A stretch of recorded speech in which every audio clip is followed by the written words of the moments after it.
নমস্কার, উপস্থিত সকলকে জানাই আন্তরিক অভিনন্দন ও শুভেচ্ছা।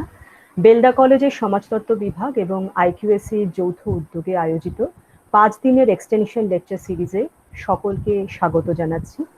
এই এক্সটেনশন লেকচার সিরিজের শিরোনাম understanding the practical relevance of sociology.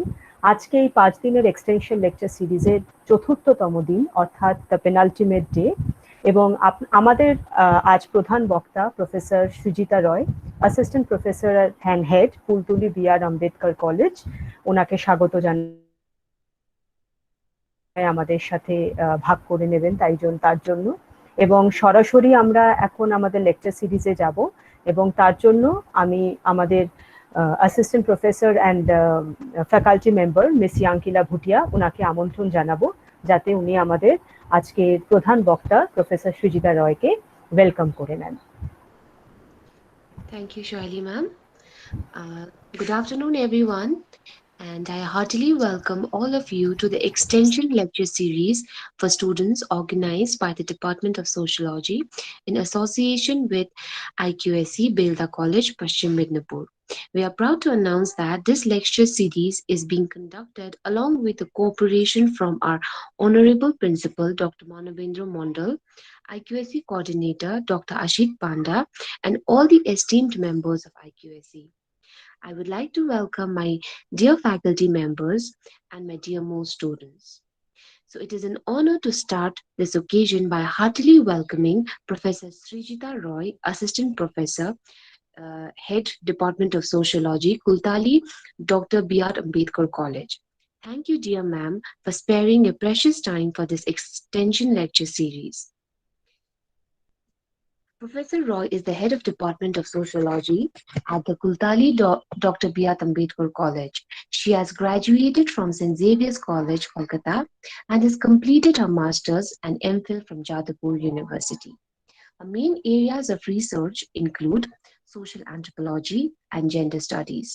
She has been associated with the teaching profession from the last 11 years and has presented and published papers in many national and international journals. It is an immense honor for our department to have you as a guest speaker. So on behalf of my faculty and students, we are looking forward to gather knowledge on the contributions of D.P. Mukherjee to Indian sociology. So with any further delay, I would kindly like to request Professor Roy to take over the platform. Thank you, ma'am. Thank you. Good afternoon, everyone. Firstly, I would like to thank the principal of Belda College, along with the IQSC cell and the Department of Sociology, especially Shoheli, for giving me the privilege to being a part of this lecture series. The topic that I am going to speak today is contribution of D.P. Mukherjee to Indian sociology, tradition, modernity, and middle class. I welcome all the students to be a part of this lecture series, and I hope discussion on D.P. Mukherjee that I would like to conduct will be of some help for the students. So before, without going into any other details, I would like to start with the lecture. Firstly, I would like to start with a few common lines by Dr. D.P. Mukherjee. It goes something like this. It is his words that I would start with. He says that I was trained to think in large terms.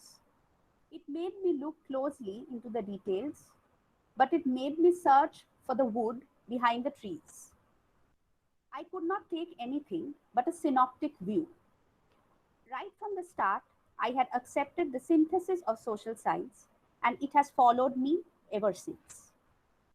যদি সাধারণ বাংলা ভাষায় বলি, তাহলে doctor DP মুখার্জির ধারণাটা ছিল যে উনি সাধারণ চোখে আমরা যা দেখছি আশেপাশে, তার মধ্যে থেকে এবং তার ভিতর থেকে আরো কিছু খুঁজে বার করার চেষ্টা করবেন। কিন্তু সেই খোঁজের মধ্যে দিয়ে উনি খুব হাম্বলি বলেন যে আলটিমেটলি উনি যেটা পান সেটা হচ্ছে খুব সংক্ষিপ্ত একটা দৃষ্টিভঙ্গি। উনি যতটা ভেবেছিলেন যে সমাজ সম্পর্কে উনি যে আলোচনা করতে পারবেন বা যতদূর সমাজকে বুঝতে পারবেন, যদিও ওনার আলোচনা বা ওনার স্টাডির মধ্যে দিয়ে আমরা অনেকটাই সেটা বুঝতে পারি, তবুও ওনার ধারণা এমনটাই ছিল যে উনি হয়তো খুব সংক্ষিপ্ত একটা দৃষ্টিভঙ্গি আমাদের সামনে তুলে ধরতে পেরেছে। কিন্তু ওনার যে মূল ধারণাটা ছিল সেটা হচ্ছে যে আমরা সমাজ বিজ্ঞান বলতে যা বুঝি, সমাজ বিজ্ঞান বলতে যেখানে সমাজতত্ত্ব আছে, সেখানে ইতিহাস আছে, সেখানে দর্শন আছে, সেখানে রাষ্ট্রবিজ্ঞান আছে, তো সমাজ বিজ্ঞান বলতে আমরা যা বুঝি এই সবের সিনথেসিস বা এই সবের সংমিশ্রণের মধ্যে দিয়েই আমরা সমাজকে সঠিক অর্থে চিনতে পারি। আমার আজকের আলোচ্য যে বিষয় তা হলো contribution of DP Mukherjee in Indian sociology, যেটা ওনার ক্ষেত্রে বিশেষত হচ্ছে ইন্ডিয়ান ট্র্যাডিশন এবং ইন্ডিয়ান মডার্নিটি, মানে আমাদের সমাজের ট্র্যাডিশন, ঐতিহ্য এবং আধুনিকতা, এই দুটোকে একসাথে, এই দুটোর সংমিশ্রণে সমাজ কিভাবে তার ভারসাম্য বজায় রেখেছে সেটা ডিপি মুখার্জি ওনার আলোচনার মধ্যে দিয়ে তুলে ধরেছেন, এবং সেটা দিয়েই আমি আমার আলোচনা আজকে শুরু করব। ডিপি মুখার্জি, যার পুরো নাম হলো, সকলেই আমরা জানি যেখানে যারা আজকে প্রেজেন্ট রয়েছে এখানে, তিনি হলেন ডক্টর ধূর্যটি প্রসাদ মুখার্জি। ওনার সময়কালে উনি ছিলেন একজন অপ্রতিদ্বন্দ্বী ও শীর্ষস্থানীয় বুদ্ধিজীবীদের মধ্যে অন্যতম। সমাজতত্ত্ব ও অর্থনীতির ক্ষেত্রে এক অসামান্য অবদান তিনি রেখে গেছেন। এছাড়াও সঙ্গীত, কলা, এই নানা ধরনের বিষয়তেও তার গভীর আগ্রহ ছিল। ডিপির ধারণা নিয়ে আমরা বারবার ধূর্যটি প্রসাদ মুখার্জি বা ডিপি মুখার্জি বলতে গেলে ডিপি কথাটা ব্যবহার করব। ডিপির ধারণা ছিল যে তার আলোচনার ক্ষেত্রে প্রথম যে বিষয়টা তিনি আলোচনা করবেন তা হলো ম্যান বা মানুষকে নিয়ে।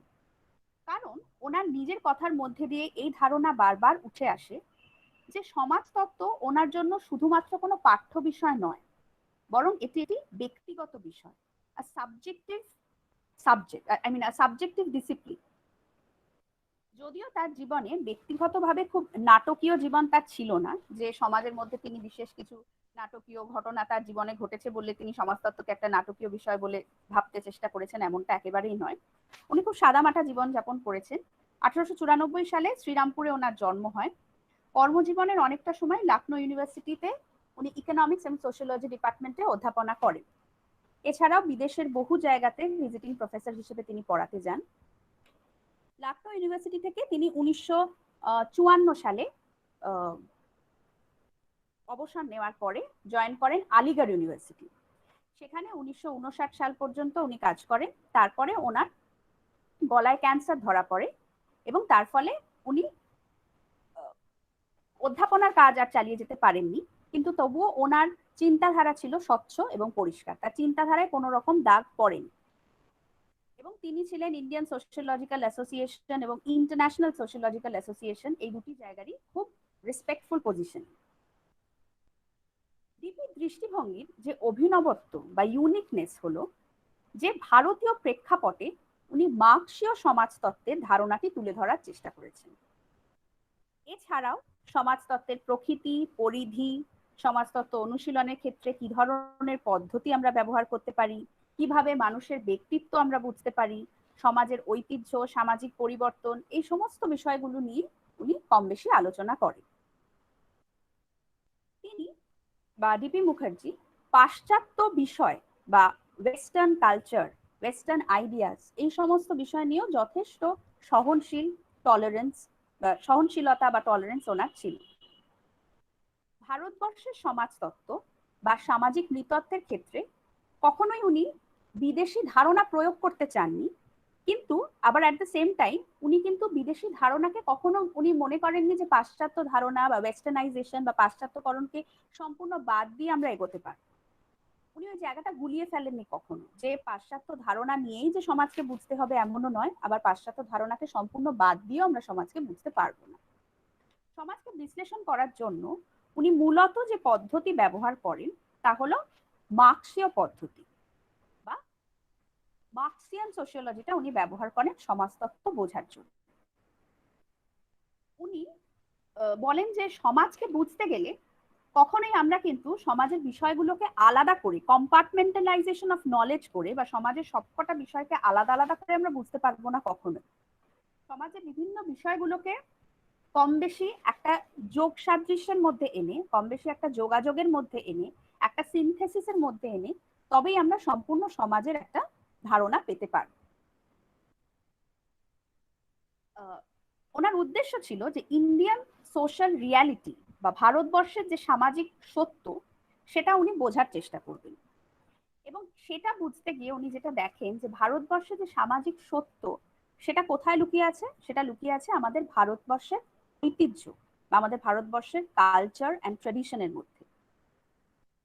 এবং তার মানে ব্যাপারটা কিরকম দাঁড়াচ্ছে যে ডিপি সবসময় হয়তো আমাদের ভারতবর্ষের ঐতিহ্য, ট্র্যাডিশন এইগুলোকে বিশেষভাবে গুরুত্ব দেবে। তাহলে কি উনি মডার্নাইজেশনের একেবারেই বিপরীতে বা আধুনিকীকরণকে উনি কখনোই মেনে নিতে রাজি হননি?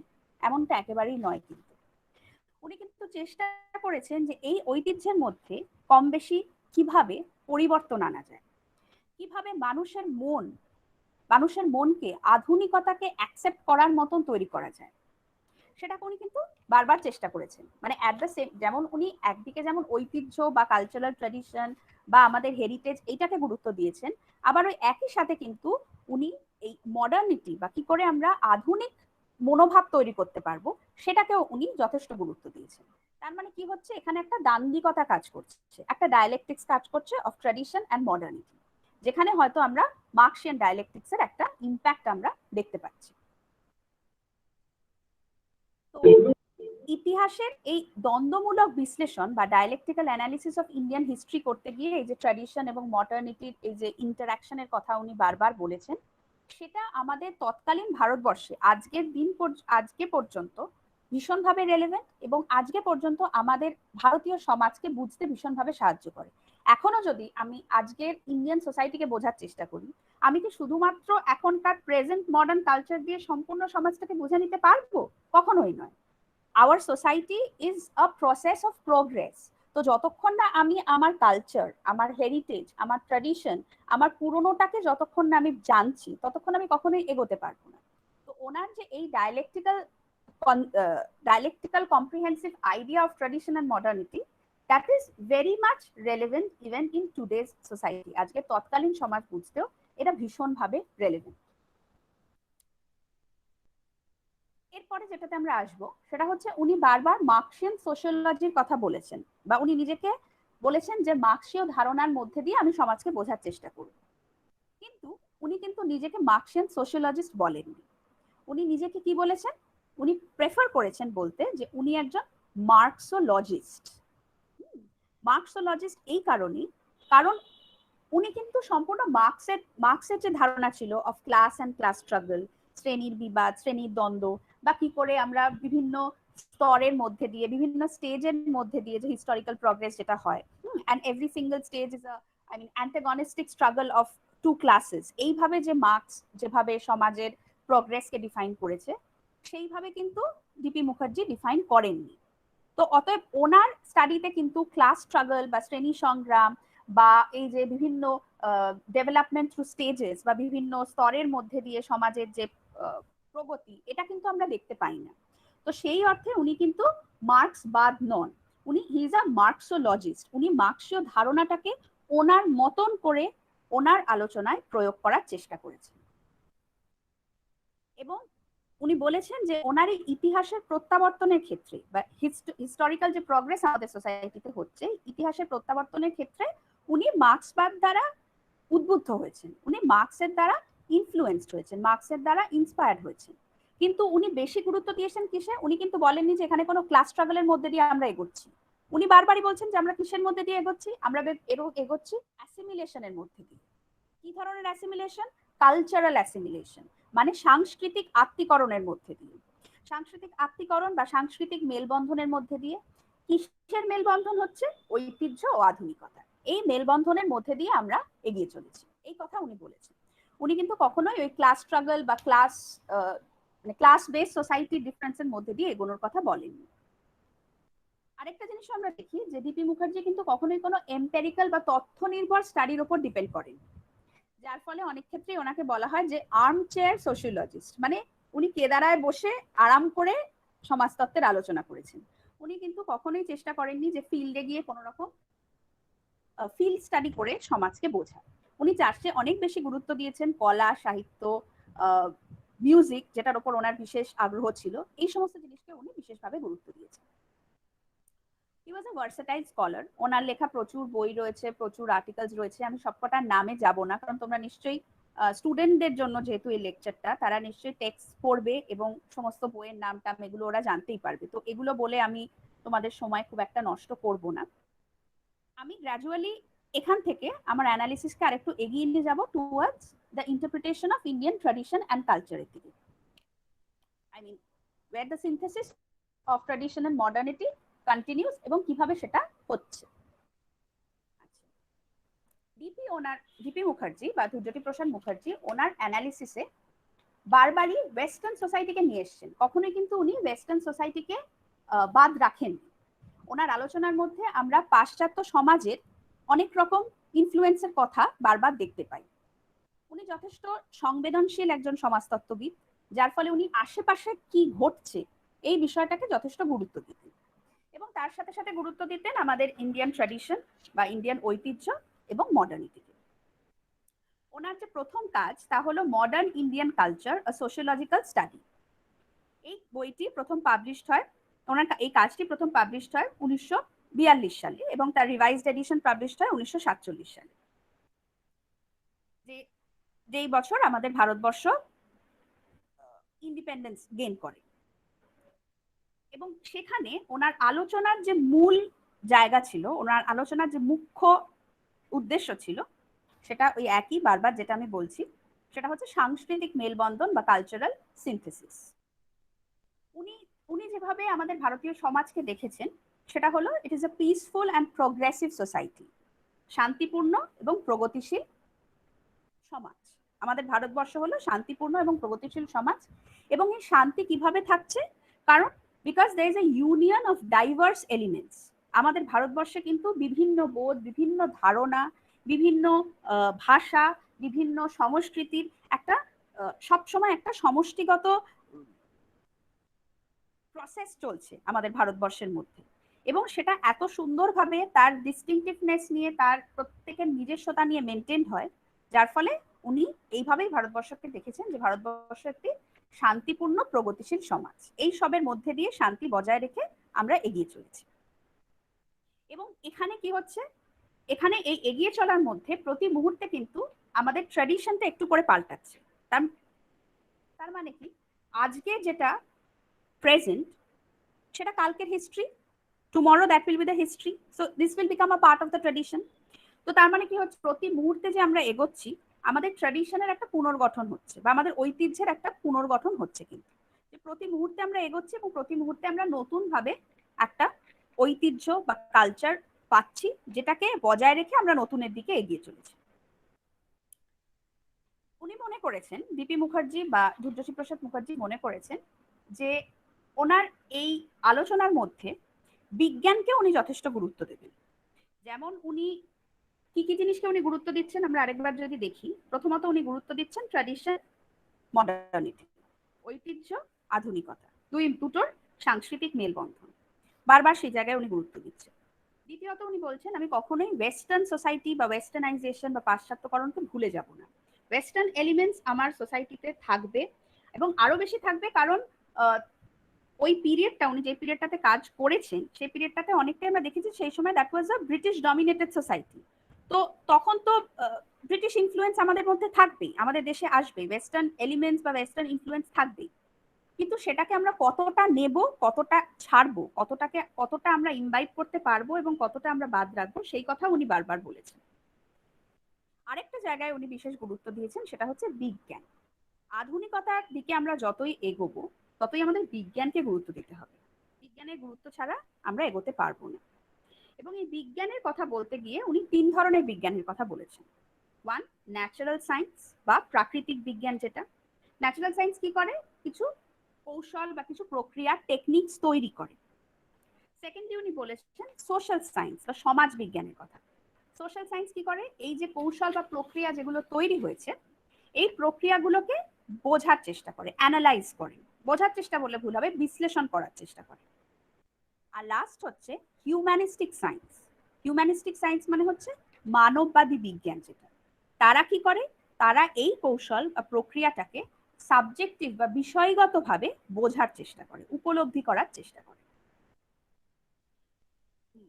ডিপি মুখার্জি যেই ধরনের বিজ্ঞানটাকে এর মধ্যে বিশেষ গুরুত্ব দিয়েছে তা হলো এই হিউম্যানিস্টিক সায়েন্স, বা এই বিষয়গতভাবে আমি কি করে বিজ্ঞানকে বা বিজ্ঞানের কৌশলকে বিশ্লেষণ করব বা উপলব্ধি করব সেটাকে উনি বিশেষ গুরুত্ব দিয়েছেন। এবং সেটা করতে গিয়ে উনি একটি নতুন কনসেপ্টের কথা বলেন, যেটা হলো ইনটিউশন বা অনুভূতি, সত্তা। ইনটিউশনের কনসেপ্টের কথা উনি বলেন। এবার এই ইনটিউশন কনসেপ্টটা কিন্তু সম্পূর্ণ ওনার তৈরি করা নয়।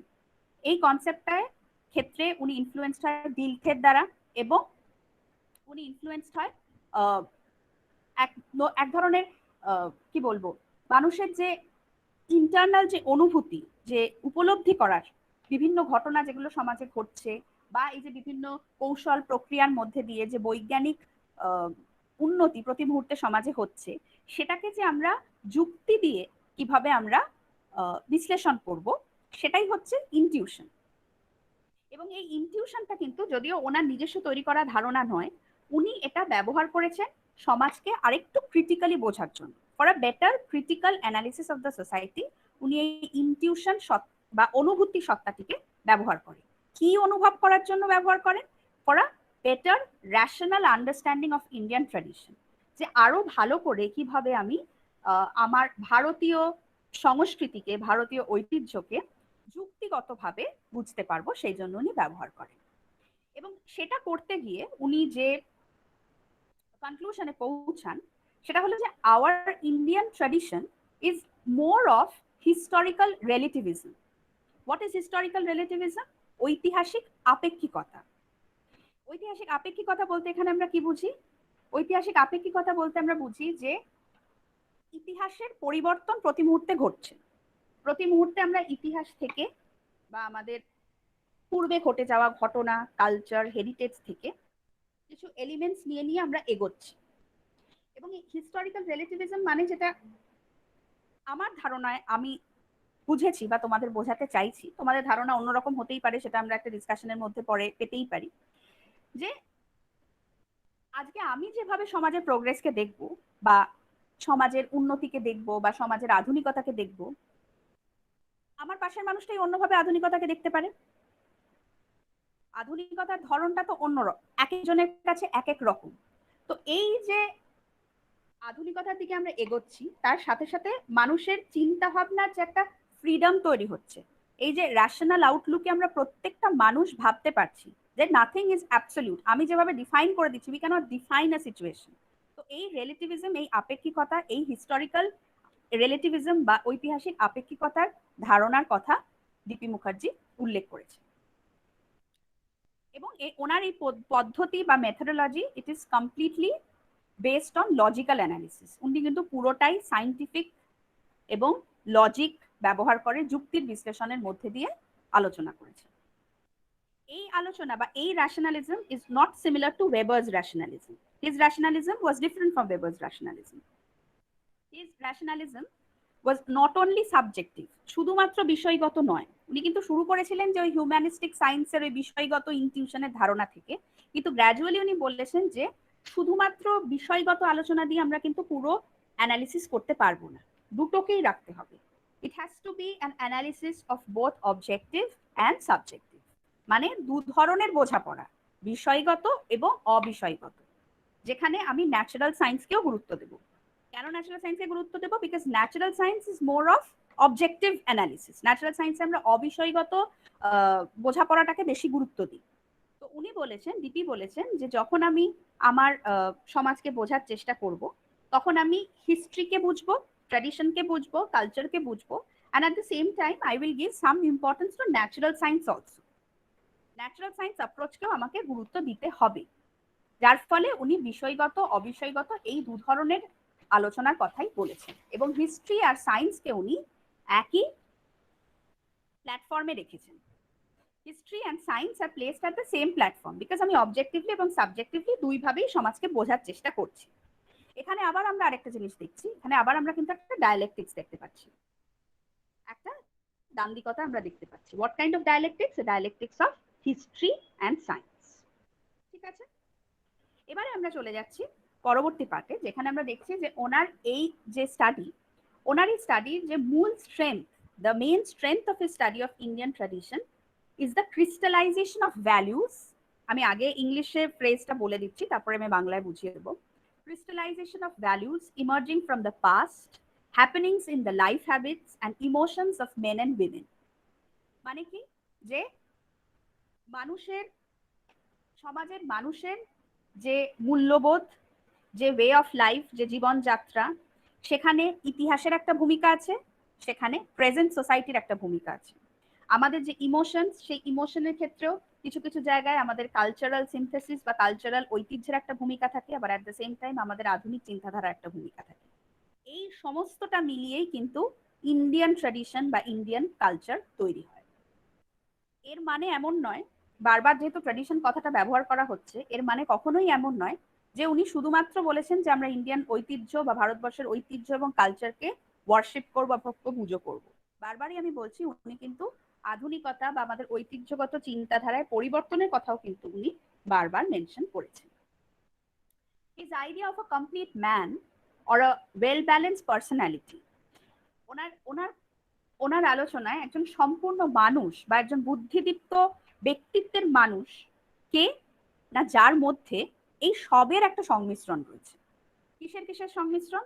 না, মূল্যবোধ, সঠিক মূল্যবোধের সংমিশ্রণ, তার নান্দনিক বহিঃপ্রকাশ বা তার aesthetic expression, at the same time বুদ্ধির সংবেদনশীলতা বা ইন্টেলেকচুয়াল সেন্সিবিলিটি, আবার তার সাথে history and at the same time science. এই সবটা যার মধ্যে একসাথে একটা প্যাটার্ন ফর্ম করতে পারবে, তাকেই কিন্তু ডিপি মুখার্জি একজন সম্পূর্ণ মানুষ বা একজন সঠিক পার্সোনালিটি, সঠিক কি বলবো, ব্যক্তিত্বের বা একজন বুদ্ধিদীপ্ত ব্যক্তিত্বের মানুষ বলে মনে করেছে। আবারও বলছি, কি কি জিনিস থাকতে হবে সেখানে? থাকতে হবে হচ্ছে মূল্যবোধ, যে মূল্যবোধ মানে হচ্ছে সেখানে কিছুটা ট্র্যাডিশন আসবে, তার নান্দনিক বহিঃপ্রকাশ, এই যে এস্থেটিক এক্সপ্রেশন যেটা, সেটা কিন্তু ট্র্যাডিশনের সাথে সাথে কিছুটা মডার্নিটিও আসবে, এবং তার সাথে হচ্ছে ইন্টেলেকচুয়াল সেন্সিবিলিটি বা নিজের বুদ্ধির সংবেদনশীলতা, যেখানে they will be a mixture of both culture and tradition, and at the same time history, science. এই সবগুলো একসাথে যখন একটা সিনথেসিস ফর্ম করতে পারবে, তখনই কিন্তু সমাজের মানুষ নিজেকে সম্পূর্ণভাবে ডেভেলপ বা সম্পূর্ণ একজন মানুষ বা সম্পূর্ণ বুদ্ধিদীপ্ত একজন মানুষ বলে মনে করতে পারবে। এবার আমরা আসছি যে উনি যে বারবার এই যে মডার্নিটি কথাটা বলছেন বা মডার্নিটি কনসেপ্টটার কথা বলছেন উনি, তাহলে উনি ইন্ডিয়ান ট্র্যাডিশনকে এতটা গুরুত্ব দিচ্ছেন কেন? যখন উনি মডার্নিটির কথা এতবারই বলছেন যে আধুনিকতা আনতে হবে, ঐতিহ্যের মধ্যে পরিবর্তন আনতে হবে, তাহলে একটা সম্পূর্ণ বাইপোলার কনসেপ্ট হচ্ছে ট্র্যাডিশন। তাহলে ওনার আলোচনায় বারবার ট্র্যাডিশন কথাটা আসছে কেন? ট্র্যাডিশন কথাটা এই কারণেই আসছে, কারণ উনি এটা সবসময় মনে করেছেন যে উদার মানববাদ বা একটা লিবারাল হিউম্যানিজম তৈরি করার জন্য দুটো জিনিসের সম্পর্ক ইজ ভেরি ইন্টিগ্রাল। যে ট্র্যাডিশনকে যদি আমরা মডার্নাইজেশনের পার্ট হিসেবে অ্যাকসেপ্ট না করতে পারি, তাহলে কিন্তু কখনোই আমরা সমাজের অগ্রগতি বা সমাজের প্রগতি বা সোশ্যাল প্রগ্রেসকে সম্পূর্ণ অর্থে মেনে নিতে পারবো না। যদি আমরা মনে করি যে আমরা ইন্ডিয়ান ট্র্যাডিশনকে সম্পূর্ণ বেগ মনে করব বা আমাদের যে আমাদের পুরনো ঐতিহ্য, সেটাকে আমরা সম্পূর্ণ গুরুত্ব দেব না, তাহলে কিন্তু কখনোই আমরা যে টুয়ার্ডস মডার্নিটি যে এগিয়ে যাওয়া, সেটা আমাদের কমপ্লিট হবে না। সেখানে উনি বলেছেন the relations between modernization which came to India during the British period and traditions are dialectical. তো এই ডায়ালেকটিক্যাল, এই দান্দিকতার ইম্পর্টেন্স যদি সমাজ না দিতে পারে, তাহলে কিন্তু কখনোই আমরা এই ডায়ালেকটিক্স এর মধ্যে দিয়ে কিভাবে যে আমরা এগোচ্ছি, যেখানে আবার ওই মার্কসিয়ান ইনফ্লুয়েন্স চলে আসছে, যে ডায়ালেকটিক্স এর মধ্যে দিয়ে আমরা এগিয়ে চলি, সেটা আমরা কখনোই বুঝতে পারবো না। এবং এই যে এনকাউন্টার উইথ মডার্নাইজেশন, মানে ট্র্যাডিশনের এনকাউন্টার হচ্ছে মডার্নাইজেশনের সাথে, ট্র্যাডিশন মানে হচ্ছে ঐতিহ্য, যার এনকাউন্টার মানে হচ্ছে সাক্ষাৎকার হচ্ছে মডার্নাইজেশনের সাথে, আধুনিকতার সাথে, সেখানে যেটা তৈরি হচ্ছে সেটা হচ্ছে একটা কালচারাল কন্ট্রাডিকশন। কালচারাল কন্ট্রাডিকশন মানে একটা সাংস্কৃতিক টানাপোড়েন তৈরি হচ্ছে, এবং এই সাংস্কৃতিক টানাপোড়েনের ফলে একটা দ্বন্দ্ব আসছে আর একটা কনফ্লিক্ট আসছে। এই কনফ্লিক্টের মধ্যে দিয়ে আবার একটা সিনথেসিস হচ্ছে। এই কনফ্লিক্টের মধ্যে দিয়ে আবার একটা মেলবন্ধন হচ্ছে, একটা সিনথেসিস হচ্ছে, আর সেই সিনথেসিসের ফলে আমরা কিন্তু সমাজে কিছুটা এগিয়ে যেতে পারছি। তাহলে there is a progress in the society through tradition and modernity. এবং his work was well influenced by western sociology, কারণ অবভিয়াসলি উনি মার্কস দ্বারা ইনফ্লুয়েন্স ছিলেন এবং উনি কখনোই এটা মনে করেননি যে ওয়েস্টার্ন আইডিয়াসকে সম্পূর্ণ সমাজ থেকে বাদ দিয়ে আমরা সমাজের মডার্নাইজেশনের কথা বলতে পারব। ঠিক আছে, তাহলে this is his views on Indian tradition and modernity. এবারে আমরা যাব আমাদের স্টাডি বা আমাদের আজকের টপিকের যে সেকেন্ড পার্টটা, that is DP's concept on middle class. Dhurjati Prasad Mukherjee কিভাবে মিডল ক্লাস বা মধ্যবিত্ত শ্রেণীকে আলোচনা করেছে। তো আমরা ফার্স্ট হাফটা, আমি যদি আমাদের টপিকটাকে আজকে দুটো হাফে ভাগ করি, একটা হচ্ছে tradition modernity and the other part is on middle class. তো এবারে আমরা will start with the second half of the study, which is his idea on middle class. Now, middle class, যার বাংলা অর্থ হলো মধ্যবিত্ত শ্রেণী, সেটা আমাদের ভারতবর্ষের সমাজ এবং সংস্কৃতির একটি বিশেষ গুরুত্বপূর্ণ পার্ট, একটি বিশেষ গুরুত্বপূর্ণ অঙ্গ। D.P. Mukherjee was a sensitive person. He started his study during the period of Second World War, যখন ন্যাশনালিজম, নাৎসিজম, পেজেন্ট মুভমেন্ট, পার্টিশন মুভমেন্ট, এই সমস্ত জিনিসগুলো আমাদের সমাজে আশেপাশে ঘটছিল এবং এই সবকিছু ওনাকে বিভিন্নভাবে নাড়া দিচ্ছিল, এই সবকিছুই ওনাকে বিভিন্নভাবে প্রভাবিত করছিল এবং সবের মধ্যে দিয়ে উনি একটা ট্রেন্ড লক্ষ্য করছিলেন যে এই সবের মধ্যে দিয়ে আমাদের সমাজে একটা নতুন ক্লাস তৈরি হচ্ছে, আমাদের সমাজে একটা নতুন শ্রেণী তৈরি হচ্ছে। এই শ্রেণীর নাম উনি করেন নিউ মিডল ক্লাস বা নতুন মধ্যবিত্ত শ্রেণী।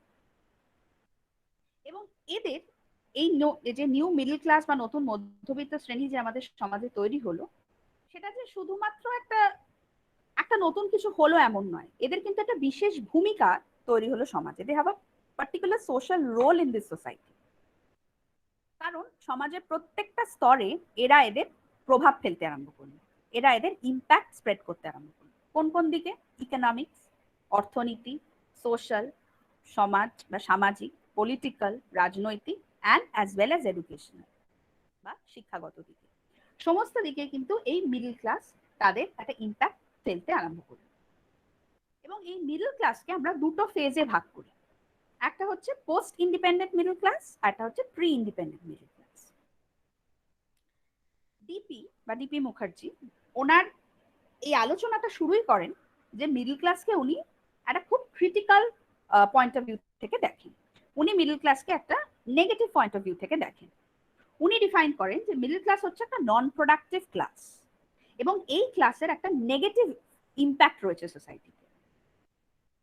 এটা এর দু ধরনের কারণ রয়েছে। একটা হতে পারে যে উনি নিজে একজন এলিট সেকশনের মানুষ ছিলেন, উনি নিজে যথেষ্ট সম্ভ্রান্ত সেকশনে বিলং করতেন, সেই জন্য ওনার এই মিডল ক্লাসের সমাজে জায়গা করে নেওয়াটা উনি খুব একটা ভালোভাবে নেননি।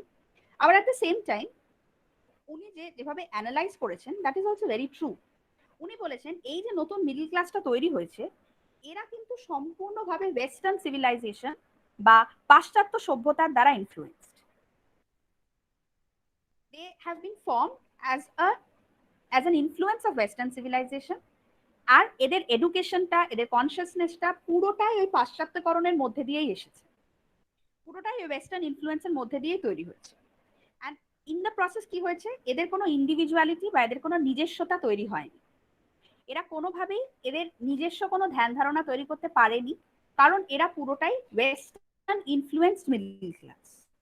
কিন্তু আমরা যদি পুরো মিডল ক্লাসটাকে ওয়েস্টার্ন ইনফ্লুয়েন্স মিডল ক্লাস বলি, বা এই যে পুরো মধ্যবিত্ত শ্রেণী যেটা তৈরি হয়েছে তাদেরকেই যদি আমরা বলি যে এরা পাশ্চাত্য ধারণার দ্বারা প্রভাবিত, তাহলে কিন্তু সঠিক বলা হবে না। এই মিডল ক্লাসের মধ্যে আরেকটা সেগমেন্ট রয়েছে, যেটা হচ্ছে লোয়ার মিডল ক্লাস। এই লোয়ার মিডল ক্লাস কারা? যারা কিন্তু এই পাশ্চাত্য শিক্ষাটা পেতে পারেনি, তারা হচ্ছে লোয়ার মিডল ক্লাস।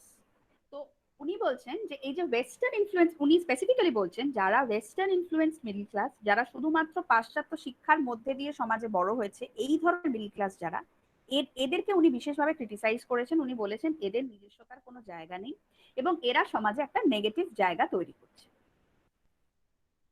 এবার আমরা আসি যে মিডল ক্লাস সোসাইটি, মিডল ক্লাসটা বা এই যে মধ্যবিত্ত শ্রেণীটা আমাদের সোসাইটিতে কিভাবে তৈরি হলো, হোয়াট ইজ দেয়ার অরিজিন। সেখানে আমরা দেখছি যে ডিপি বলছেন যে it is an artificially created class. It is an artificially created class which has started showing some of its social roles. মানে একটা ক্লাস যেটা তৈরি হয়েছে বিভিন্ন সিচুয়েশনের মধ্যে দিয়ে, তারা নিজেদের কিছু কিছু ইম্প্যাক্ট বিভিন্ন জায়গায় স্প্রেড করতে আরম্ভ করেছে। বাট ডিপির মতে actually they have no role in the social progress. এরা কিন্তু বিশেষভাবে আমাদের সামাজিক প্রগতিতে ওরা হেল্প করে উঠতে পারছে না। They do not have much of a role in the social progress. Because Indian society is a mixture of many cultures. Indian সোসাইটিতে এমনিতেই একটা কালচারেশন রয়েছে, একটা যেটাকে বলা হয় একটা বিভিন্ন সংস্কৃতির অভিযোজন একটা রয়েছে। এবং এটাকে আমরা ইন্ডিয়ান সোসাইটিটাকে অনেক সময় আমরা এশিয়ান সোসাইটিও বলে থাকি, যেখানে আমরা অনেক ধরনের কালচারাল ইনফ্লুয়েন্সেস এর একটা কংগ্রুয়েন্স দেখতে পাই। At the same time, he was influenced by Marxian analysis, and he was also influenced by another person's analysis of middle class, সেটা হচ্ছে Tagore. He was influenced by Tagore's views. Tagore's views বলতে গেলে specifically Tagore's views on traditional culture which influenced him. Tagore বলেছে যে traditional কালচারে যে একটা আভিজাত্যপূর্ণ যে শ্রেণীর কথা Tagore বলেছে, যাদের মধ্যে ট্র্যাডিশন বিশেষভাবে বা ঐতিহ্য বিশেষভাবে বজায় থাকে, যে ধরনের সমাজের কথা দেখেছি, তার থেকে এই মিডল ক্লাস একেবারেই আলাদা। এদের চিন্তাধারাগুলো অনেকটাই ওই যেটা উনি আগেও বলেছেন, অনেকটাই ওয়েস্টার্ন ইনফ্লুয়েন্সের মধ্যে দিয়ে আসে এবং সেখানে কালচারের খুব একটা ভূমিকা থাকে না। এরা আমাদের সমাজের কালচারাল আপলিফমেন্টে খুব একটা বড় রোল প্লে করতে পারে না, কারণ এরা অনেকটাই যেহেতু ওই ইমিটেটিং ক্লাস, তার ফলে এরা আমাদের হেরিটেজটাকে লুজ করায় রাদার দ্যান আমাদের হেরিটেজকে আপলিফট করান। এরপরে ডিপি বলে যে এই যে ক্লাসটা তৈরি হয়, এটা তৈরি হয় কখন না, ব্রিটিশ ডমিনেশনের সময়, যখন already there was an economic downfall. হ্যাঁ, and the British could loot or take away much from the society. আমাদের সমাজের অনেকটাই কিন্তু ব্রিটিশ ডমিনেশনের দ্বারা আমরা হারিয়ে ফেলেছি, কিন্তু যেটা বেসিক্যালি তারা ডিগ্রেড করতে পারেনি, দ্যাট ইজ আওয়ার কালচার। আমাদের কালচারকে কিন্তু ব্রিটিশ সোসাইটি অনেক জায়গায় চেষ্টা করলেও কিন্তু আমাদের কালচারাল যে ইনহেরিটেড ইমবাইবড আইডিয়াস গুলো রয়েছে, সেগুলোকে কিন্তু তারা খুব একটা ছড়াতে পারেনি।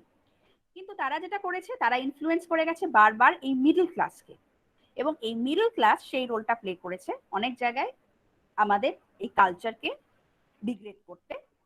মিডল ক্লাসের একটা ভূমিকা সেখানে তৈরি হয়েছে। এইভাবে ডিপি মুখার্জি দেখেছেন। এরা এই যে নতুন যে মিডল ক্লাস যারা, these are imitating English speaking class, এবং এরা they consider British to be their masters. They consider British to be their masters as in তারা আমাদের নিজেদের দেশের হেরিটেজ, নিজেদের দেশের ঐতিহ্য থেকে ওই যে ব্রিটিশ কালচার থেকে ইনফ্লুয়েন্সড হব বা ব্রিটিশ কালচার থেকে ধার করে আমরা নিজেদের কালচার তৈরি করব, এটাতে তারা বেশি জায়গা দিয়েছে। এবং এই ক্লাসটাকেই ডিপি মুখার্জি নাম দিয়েছেন নিউ মিডল ক্লাস বা নতুন মধ্যবিত্ত শ্রেণী। এবং উনি বলেছেন these are basically rootless class, এদের কোনো শিকড় নেই। এবং যদিও এদের হয়তো অনেকটাই মডার্নাইজেশন বা ওয়েস্টার্নাইজেশনের ইম্প্যাক্ট এদের মধ্যে আছে, কিন্তু আমাদের সমাজকে সঠিকভাবে মডার্নাইজেশনের পথে এরা কখনোই নিয়ে যেতে পারবে না, কারণ এদের যে মডার্নাইজেশনটা, that is purely and imitated modernisation. এদের যে আউটলুকটা, that is purely and imitated outlook, সেটা দিয়ে আমরা কখনোই কোনো প্রগ্রেসের দিকে আমরা যেতে পারবো না।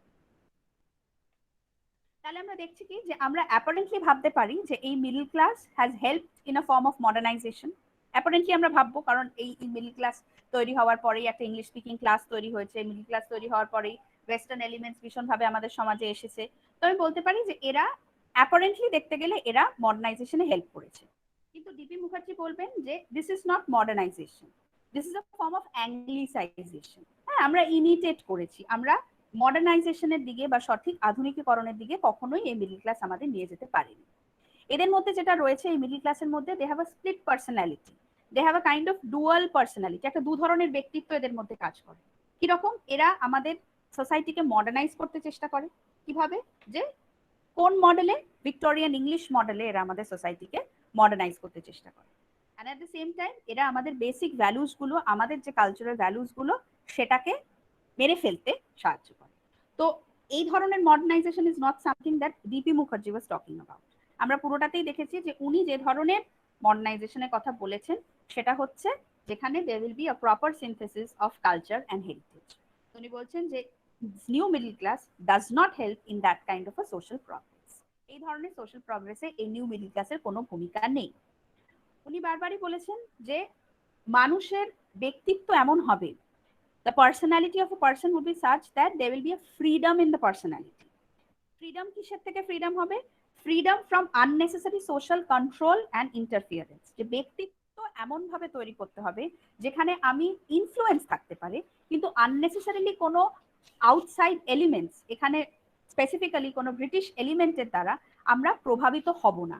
আমাদের চিন্তাধারার মধ্যে একটা স্বনির্ভরতা থাকবে, একটা স্বশাসন থাকবে, আমার চিন্তাধারা স্বশাসিত চিন্তাধারা হবে, আমার চিন্তাধারার মধ্যে একটা স্বনির্ভরতা থাকবে। সেখানেই আমি একমাত্র মুক্তি পেতে পারি, মুক্তি খুঁজে পেতে পারি, সেখান থেকেই আমি একমাত্র ফ্রিডম খুঁজে পেতে পারি।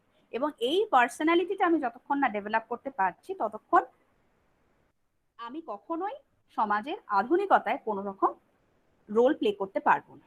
And since this particular new middle class ওই পার্টিকুলার জায়গাটাতেই ছিল যে তারা ইমিটেট করে অ্যাংলিসাইজ করে এগোনোর চেষ্টা করছিল, তাদের নিজস্ব কোনো পার্সোনালিটি বা নিজস্ব কোনো ইন্ডিভিজুয়ালিটির জায়গাটা সেখানে ছিল না। তাই জন্য this middle class can never lead to a proper genuine modernization. According to DP, this middle class were a group of anti-intellectuals and they only imitated the Western culture. They had a dialectical nature. They, in a way, limited modernity. তো এরা যেটা করেছিল, এরা মডার্নিটিকে limit করেছিল, এরা মডার্নিটিকে আটকে দিচ্ছিল এবং পুরোটাই ওই ওয়েস্টার্ন কালচারকে ইমিটেট করে এগোনোর চেষ্টা করছিল। ঠিক আছে, এবার আমরা যাচ্ছি যে ডিপি মুখার্জি তারপরে দেখলেন যে মিডল ক্লাসকে আমরা পুরো যদি নিউ মিডল ক্লাস বলে একটা পার্টিকুলার শ্রেণীতে ট্যাগ করে দিই, তাহলে আমরা মিডল ক্লাসের যে অনেকগুলো ডাইমেনশনস বা অনেকগুলো ভেতরে লেয়ার্স রয়েছে সেগুলো হয়তো আমরা বুঝতে পারবো না। তাই জন্য উনি যেটা করলেন, উনি দুটো ক্যাটেগরিতে ডেভেলপ করলেন মিডল ক্লাস। একটা হচ্ছে এডুকেটেড মিডল ক্লাস আর একটা হচ্ছে কনসিয়াস মিডল ক্লাস। এই যে ক্যাটেগরাইজেশনটা উনি করলেন মূলত সোশ্যালিস্ট মুভমেন্টের সময়, 20th সেঞ্চুরি সোশ্যাল মুভমেন্টের সময় উনি দেখলেন যে মিডল ক্লাসের একটা ডেফিনেট ভূমিকা থেকে যাচ্ছে আমাদের সমাজে। তো মিডল ক্লাসকে আমাদের আরেকটু লেয়ার্ড ভাবে বোঝার প্রয়োজন রয়েছে। তাই জন্য উনি মিডল ক্লাসকে দুটো ক্যাটেগরিতে ভাগ করলেন, educated middle class and conscious middle class.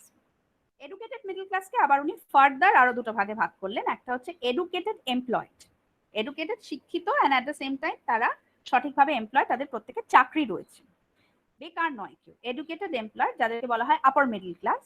আরেকটা হচ্ছে educated but unemployed middle class, এদেরকে উনি বললেন লোয়ার মিডল ক্লাস। এদের যে সে শিক্ষাটা রয়েছে তাই তারা educated and at the same time they are unemployed, so এদেরকে উনি বললেন লোয়ার মিডল ক্লাস। এই যে educated but unemployed middle class, যে এরা during the struggle of the socialist movement, this মানে এই পার্টিকুলার ক্লাসটা they were termed as communists. And this is the only category of middle class which played some positive role in India's social change. Indian social change এর ক্ষেত্রে এরা ওই Marxist ideology দ্বারা influenced হয়ে একটা পজিটিভ রোল আমাদের সমাজে play করার চেষ্টা করে। কাজে এই পুরো অ্যানালিসিসটার পরে আমরা কি দেখছি যে ডিপি যে বারবার বলছিল যে মিডল ক্লাসের কোনোই ভূমিকা নেই, middle class is absolutely anti intellectual and absolutely imitating class, যে আমাদের কোনোভাবে কোনো সোশ্যাল প্রগ্রেসে কোনো রকম হেল্প করছে না। এই একটা জায়গাতে এসে যখন উনি এই ক্যাটেগরাইজেশনটা করলেন, একটা জায়গাতে এসে আমরা দেখলাম যে উনি মিডল ক্লাসের একটা পজিটিভ রোল উনি পাচ্ছেন সোশ্যাল চেঞ্জের ক্ষেত্রে। সেটা হচ্ছে এই লোয়ার মিডল ক্লাস যারা educated but unemployed middle class, যাদেরকে আমরা সোশ্যালিস্ট মুভমেন্টে নাম দিয়েছি কমিউনিস্ট ক্লাস, এবং এরা মার্কসিজম দ্বারা ইনফ্লুয়েন্সড হয়, মার্কসিয়ান আইডিওলজিস দ্বারা ইনফ্লুয়েন্সড হয়, এরা আমাদের কিছু পজিটিভ চেঞ্জ আনতে হেল্প করেছে সোসাইটি। কিন্তু that also did not continue for a very long time, এবং সেখানেও একটা চেঞ্জ আসে এবং এদেরকেও সোসাইটি খুব বেশি দিন অ্যাকসেপ্ট করেনি। এবং কেন অ্যাকসেপ্ট করেনি? কারণ এটা ডিপি মনে করেন যে কারণ তাদের প্ল্যানিং এর মধ্যে একটা আনসাকসেসফুলনেস ছিল, এবং এই যে মিডল ক্লাস যারা তাদের আউটলুকটা পুরোটাই কিন্তু it was only and only based on Marxian ideologies. তারা কিন্তু অনেক জায়গাতে মডার্নাইজেশনের যে ইনফ্লুয়েন্স রয়েছে সেগুলোকে তারা ঠিকভাবে ইনভাইট করতে পারেনি। তাই ইন দ্য প্রসেস দের অ্যাটিটিউডটা ওয়েস্টার্নাইজ অ্যাটিটিউড হলে একটা মডার্নাইজ আউটলুক এরা তৈরি করতে যেহেতু পারেনি, তাই জন্য this class was also not a very successful class. তাই জন্য উনি ওভারঅল মনে করেন যে this new middle class is actually a threat or risk for the society. আমাদের সমাজের জন্য এই ক্লাসটা একটা রিস্ক তৈরি করছে। কি ধরনের risk? Because it is leading to dehumanisation বা অমানবিকীকরণের একটা জায়গা তৈরি করছে এই new middle class. It is this new middle class who are trying to bring about an absolute change in the society. ওরা সম্পূর্ণভাবে সোসাইটিকে একটা মডার্নিস্ট আউটলুকে নিয়ে যাওয়ার চেষ্টা করছে এবং তারা বলছে যে যদি আমরা ইন্ডিয়ান কালচার বা ইন্ডিয়ান ট্র্যাডিশনকে ধরে রাখবার চেষ্টা করি তাহলে there will be a failure of the society, তাহলে আমাদের সোসাইটি কিন্তু কখনোই এগিয়ে যেতে পারবে না। তাহলে আমাদের সোসাইটি কিন্তু কখনোই ওই ট্র্যাডিশন মডার্নিটি থেকে ফ্রি করতে পারবে না নিজেকে এবং সঠিক মডার্নাইজেশন কখনোই আসবে না। কিন্তু DP on the other side মনে করছে যে দিস আইডিয়া ইজ অ্যান আটার ফেলিয়ার, বিকজ কখনোই আমরা ইমিটেট করে আমরা নিজেদেরকে নিজেদের সোসাইটি থেকে এলিয়েনেট করে কখনোই কিন্তু আমরা মডার্নাইজেশন পাবো না বা কখনোই কিন্তু আমরা আধুনিকীকরণকে রিচ করতে পারবো না, কখনোই আমরা আধুনিক হতে পারবো না। আমাদের যেটা করতে হবে সেটা হচ্ছে we have to come back to our originality, we have to hold on to the elements of originality, মানে আমাদের দেশের যেটা আমাদের নিজস্ব, আমাদের ঐতিহ্য, আমাদের কালচার, আমাদের সংস্কৃতি, সেই জায়গাটা আমাদের ধরতে হবে। অ্যাট দ্য সেম টাইম আমাদের কিছু অ্যাডজাস্টমেন্টস আনতে হবে যাতে আমরা নতুনের সাথে এই পুরনোর একটা মেলবন্ধন করে ইন্ডিয়ান ট্র্যাডিশনকে এগিয়ে নিয়ে যেতে পারি। আরেকটু ভালোভাবে বোঝানোর জন্য ডিপি মুখার্জি যেটা করেছেন, উনি মডার্নাইজেশনকে তিনটে ভাগে ভাগ করেছেন। মডার্নাইজেশনকে কি কি ভাগে ভাগ করেছেন? প্রথমে উনি বলছেন যে মডার্নাইজেশন, প্রথম যে ধারণাটা, দ্যাট ইজ আধুনিকীকরণ, হোয়াট ইজ মডার্নাইজেশন যেটা। সেকেন্ড হচ্ছে জেনুইন মডার্নাইজেশন, যে সঠিক অর্থে আধুনিকীকরণ আমরা কোনটাকে বলবো। আর থার্ড বলছে কালচারাল ইম্পিরিয়ালিজম, which is সাংস্কৃতিক সাম্রাজ্যবাদ। তো এর কোনটাকে আমরা সঠিক অর্থে আধুনিকীকরণ বা আমাদের এগিয়ে যাওয়া বলে আমরা ধরবো? যেখানে আমরা শুধুমাত্র নতুন কিছু নিয়ে এগিয়ে চলেছি সেটাই কি মডার্নাইজেশন? বা জেনুইন মডার্নাইজেশন যেখানে আমরা কিছু ট্র্যাডিশনাল এলিমেন্টস রাখছি আবার কিছু মডার্ন এলিমেন্টস রাখছি, সেটা মডার্নাইজেশন? নাকি যদি আমাদের নিজেদের সংস্কৃতিকে ওভারপাওয়ার করে নেয় কোনো এক সাম্রাজ্যবাদী শক্তি, সেটাকে আমরা মডার্নাইজেশন বলি? দীপি বারবারই এই প্রশ্নের একই উত্তরে এসে পৌঁছেছে যে যতক্ষণ না নিজস্ব সচেতনতার গুরুত্ব আমি দিতে পারছি বা সেলফ কনসিয়াসনেস এর ভূমিকাটা আমি বুঝতে পারছি, মানে unless and until I am aware of my own self consciousness, মানে আমার নিজের জায়গাটা, আমার নিজের ইন্ডিভিজুয়ালিটিটা, আমার নিজের অরিজিনালিটিটা, এই জায়গাটা আমি যতক্ষণ না গুরুত্ব দিতে পারছি ততক্ষণ কিন্তু আমি কোনো রকম ভাবে মডার্নাইজেশনের সঠিক ডেফিনেশনে আমি পৌঁছে উঠতে পারবো না।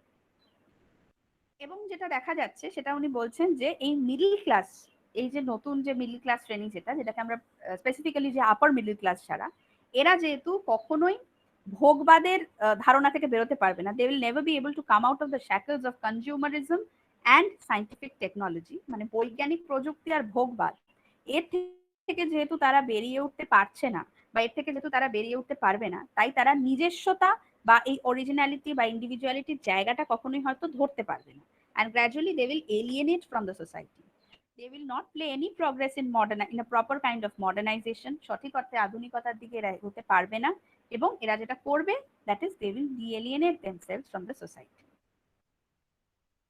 কিন্তু বারবারই আমরা দেখছি যে ডিপি মুখার্জি বলছেন নিজেকে যে উনি মার্কসিয়ান সোশিওলজিস্ট, উনি মার্কসিয়ান পদ্ধতি ব্যবহার করেই সমাজকে বোঝার চেষ্টা করেছেন। কিন্তু এই যে মিডল ক্লাসের যে অ্যানালিসিস, এখানে কি উনি বিশেষভাবে মার্কসিয়ান থিওরি ব্যবহার করতে পেরেছেন? হয়তো পারেননি, কারণ মার্কসিয়ান থিওরিতে কিন্তু কোথাও কোনো মিডল ক্লাসের জায়গা নেই। Marxian sociology is specifically talks about two classes, the bourgeois and the proletariats. There is no place for any middle class. Marxian sociology তে কখনোই মিডল ক্লাসের কোনো জায়গা থাকে না।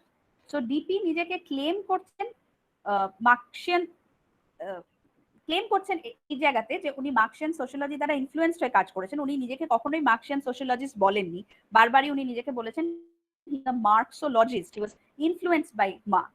কিন্তু এই যে in his analysis of middle class, Marx does not play much of a role because Marxের স্টাডিতে কখনোই কিন্তু কোনো রকম মিডল ক্লাসের ভূমিকা ছিল না।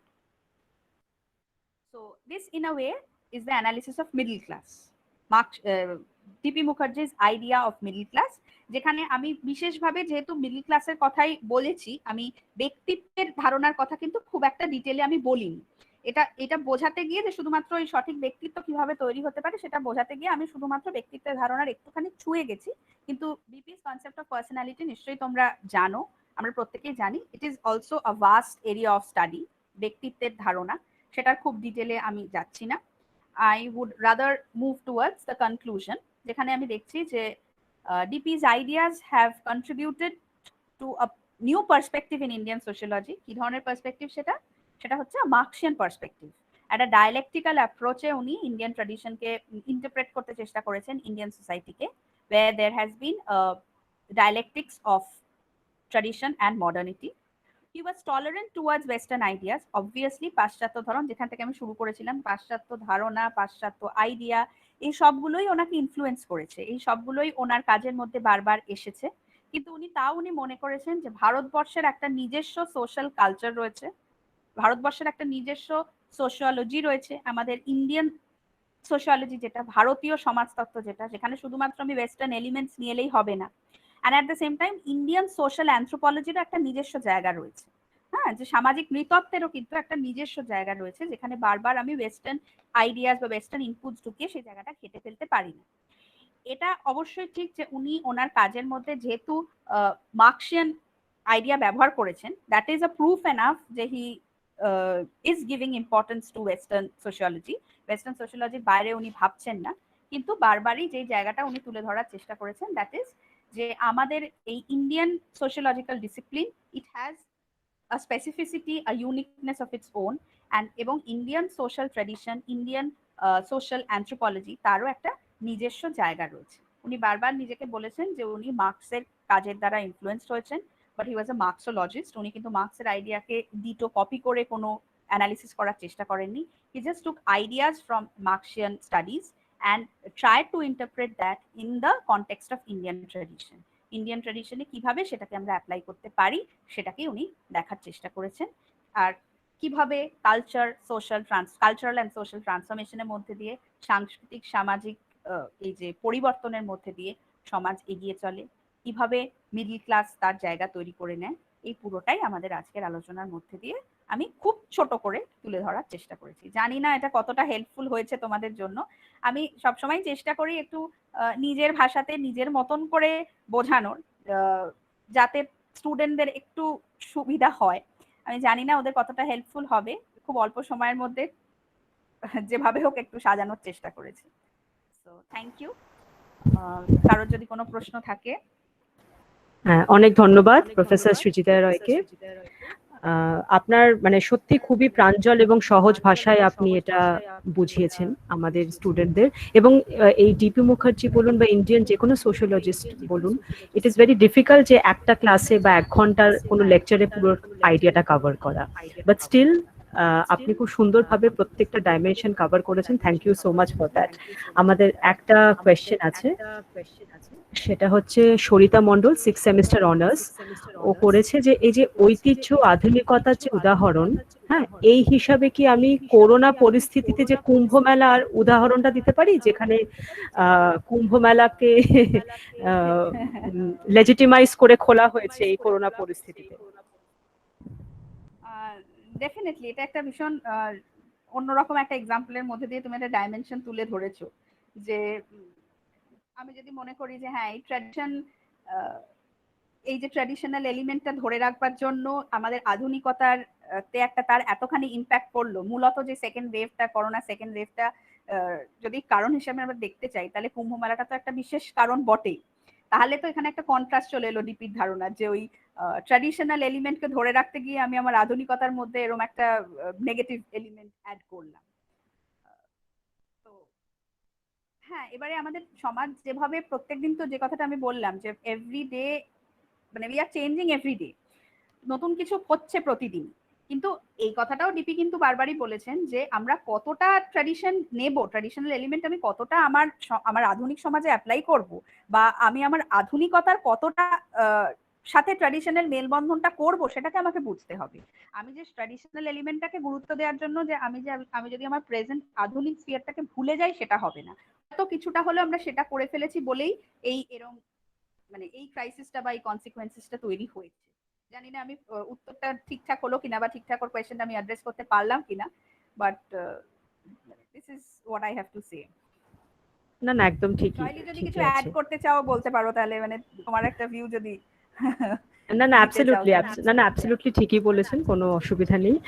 আর আমার তো যেটা আমার পার্সোনালি মনে হয় যে এই আধুনিকতা বা এই tradition, everything lies in the concept of idea এবং how we apply that. Because আমাদের মধ্যে একটা ভুল কনসেপশন আছে যে টেকনোলজিক্যালি অ্যাডভান্স হওয়া মানে হচ্ছে it is an indicator of modernity. মানে যত বেশি আমার হাতে টেকনোলজি থাকবে মানে আমি তত বেশি মডার্ন। সে আমি বাড়িতে আমি সেক্সুয়াল বা ফিজিক্যাল অ্যাবিউজ করি, কি আমি অন্য জাস্ট অপোজিট কিছু প্রিচ করি, বাট আমার হাতে যদি 10টা স্মার্টফোন থাকে, 5G এবিলিটি, মানে I am the most modern person. বা আমি যদি জিন্স পরি, I am the most modern person in this world. তো এই যে ডায়ালেকটিক্সটা, এটা এখনো অব্দি মানে প্রযোজ্য আমার মনে হয়।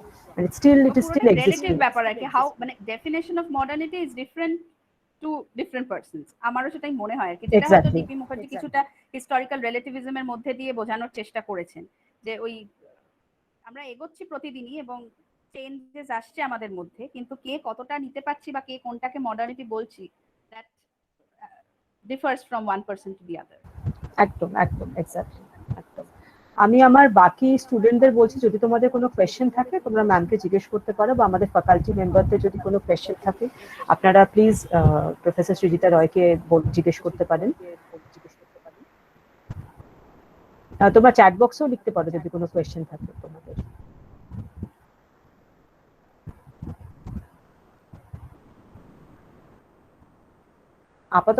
আপাতত এখনো কোনো কোয়েশ্চেন্স আসেনি। মানে the students actually they feel shy to open up even if they have questions. ওরা হয়তো পরে আমাকে জিজ্ঞেস করবে বা অন্য কোনো টিচারকে না, জিজ্ঞেস করবে। কিন্তু চ্যাট বক্সটা তো একটা খুব ভালো জায়গা, যে চ্যাট বক্সটা তো আর জিজ্ঞাসাও করতে হচ্ছে না, লিখে দিলেই হয়ে যায়। হ্যাঁ, সেটাই সেটাই। এখন অব্দি তো কোনো কোয়েশ্চেন আসেনি, তো ঠিক আছে। তো we can give some time to the students, ওরা যদি পরে ভেবে আমাকে দেয়, so I can forward it to you. Definitely, হ্যাঁ হ্যাঁ হ্যাঁ, তাহলে আমরা আমাদের অন্তিম পর্বে চলে আসছি, যেখানে আমি মিস্টার অরিন্দম পাহাড়ি, আমাদের faculty, department of sociology, Belda college, ওনাকে আমন্ত্রণ জানাচ্ছি যাতে উনি ফর্মাল ভোট অফ থ্যাঙ্কসটা ডেলিভার করেন। Thank you madam. Good afternoon. 25শে জুন থেকে 30শে জুন পর্যন্ত বেলদা কলেজের সমাজতত্ত্ব বিভাগ এবং আইকিউএসি যৌথ উদ্যোগে যে লেকচার সিরিজ আয়োজন করা হয়েছে তার আজ চতুর্থ দিন। আজকের বিষয় ছিল contributions of DP Mukherjee to Indian sociology, tradition, modernity and middle class. আজকের প্রধান বক্তা হিসেবে আমাদের মধ্যে উপস্থিত ছিলেন Srijita Roy, professor Srijita Roy, assistant professor, department of sociology, Kultali, doctor BR. Ambedkar college, যিনি খুব সুন্দরভাবে আজকের বিষয়টি আমাদের কাছে উপস্থাপন করেছেন। তাকে জানাই অসংখ্য ধন্যবাদ। ধন্যবাদ জানাই বেলদা কলেজের অধ্যক্ষ ডক্টর মানবেন্দ্র মন্ডল মহোদয়কে, যিনি আমাদের সহযোগিতা করেছেন প্রতিনিয়ত। ধন্যবাদ জানাই আইকিউএসি কোঅর্ডিনেটর এবং ইংরেজি সাহিত্যের অধ্যাপক ডক্টর অসিত পণ্ডা মহোদয়কে, যিনি আমাদের পাশে থেকেছেন এবং সাহায্য করেছেন প্রতিনিয়ত। ধন্যবাদ জানাই জিওগ্রাফি ডিপার্টমেন্টের head of the department Lipika Mondal মহোদয়াকে, যিনি আমাদের সবসময় অনুপ্রেরণা জুগিয়েছেন এবং আমাদের সাহায্যের হাত বাড়িয়েছেন সবসময়। ধন্যবাদ জানাই বেলদা কলেজের সকল শিক্ষাকর্মী বৃন্দদের, যারা সবসময় আমাদের পাশে থেকেছেন। ধন্যবাদ জানাই অংশগ্রহণকারী সকল অধ্যাপক, অধ্যাপিকা ও ছাত্রছাত্রী বৃন্দকে। ধন্যবাদ জানাই সমাজতত্ত্ব বিভাগের বিভাগীয় প্রধান ডক্টর সহেলি চৌধুরী মহোদয়াকে ও সকল সহকর্মী বৃন্দকে, যাদের ঐকান্তিক উদ্যোগ এই লেকচার সিরিজ আয়োজন হয়েছে। আগামীকাল 30শে জুন বুধবার এই লেকচার সিরিজের পঞ্চম দিন বিকেল 5টায় সকলের উপস্থিতি কামনা করি। আগামীকাল আমাদের মধ্যে উপস্থিত থাকবেন doctor Basabi Chakraborty, senior faculty, former HOD, department of sociology, Rabindra Bharati university. আগামীকালের বিষয় understanding Indian through Indian social thinkers Gandhi and Ambedkar. সকলকে অসংখ্য ধন্যবাদ জানাই। অনেক ধন্যবাদ মিস্টার অরিন্দম পাহাড়ি। সৃজিতা দিকে অনেক ধন্যবাদ। হ্যাঁ, আশা করি আমরা আপনাকে পাবো ফিজিক্যালি, যখন অফলাইন মোডে আমরা আবার ফিরে যেতে পারবো। থ্যাংক ইউ, সবাই খুব ভালো থাকবেন। হ্যাঁ, নমস্কার। My students and thank you. নমস্কার। হ্যাঁ, ধন্যবাদ।